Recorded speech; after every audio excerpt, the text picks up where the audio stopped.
He's known George Floyd for 10 years and did community outreach with him in Houston, where Floyd grew up. Corey, we're really grateful you're here because we want to learn more about how George Floyd was as a person. Can you start by telling us about your friend? I can. So when I met George, we were making attempts to connect and bring together and encourage a community in Houston called Third Ward. And this is oftentimes one of the forgotten about cities. It's low income, it's a lot of poverty, and so we were going to connect with with that community.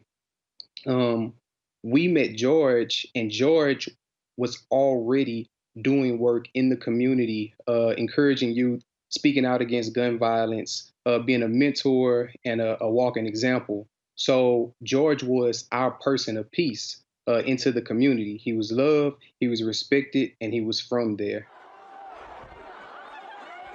Corey, seeing the final moments of George's life was difficult to witness, to put it mildly. How are you and his family dealing with all of this emotionally? Yeah, so I can speak from my perspective. Um, Whether I knew George or not, seeing that happen again, seeing another innocent black man murdered on video is staggering.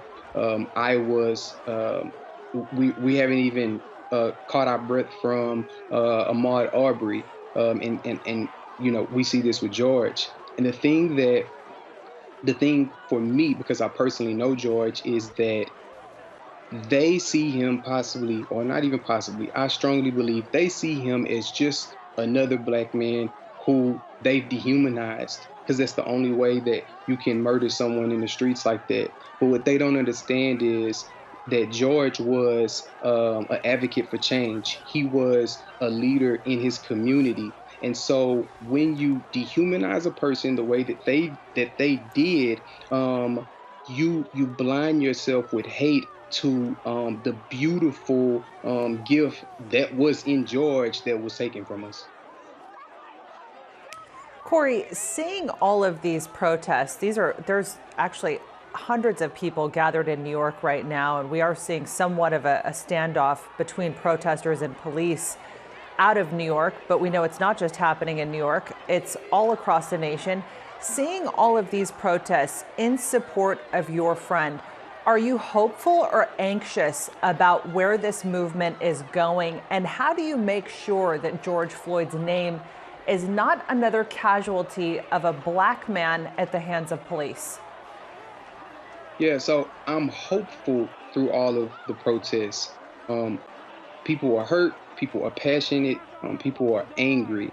And so the injustice that they see through the blatant murder of George, what I believe to be the a coddling of the officer in the case, because if it was me who had done that to a person, I'm in jail for first degree murder.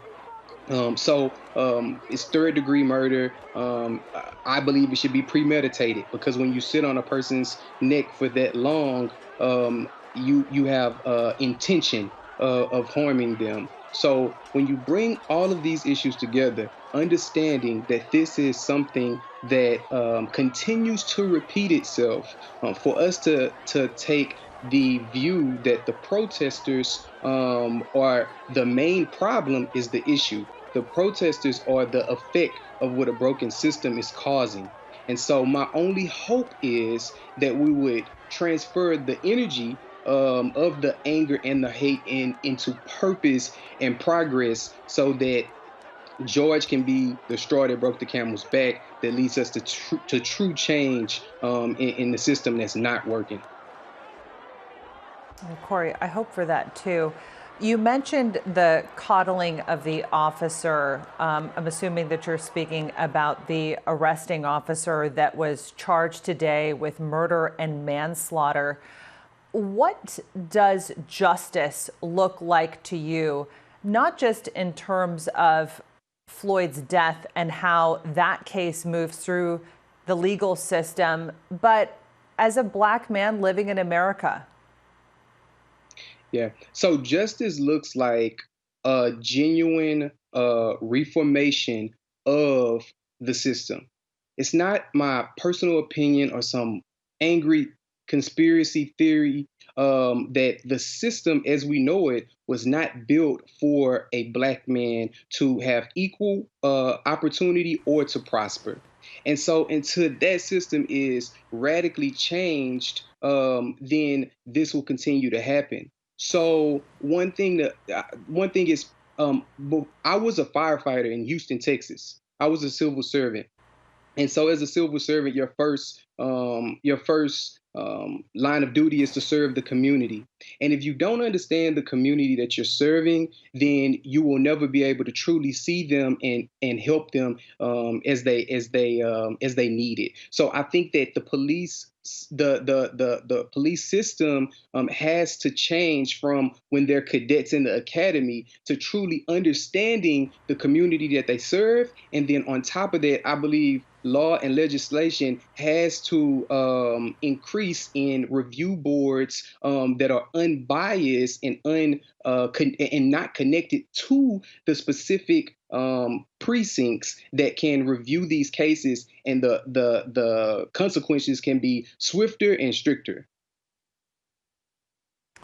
Well, Corey, we really appreciate you coming on to tell us who George Floyd was.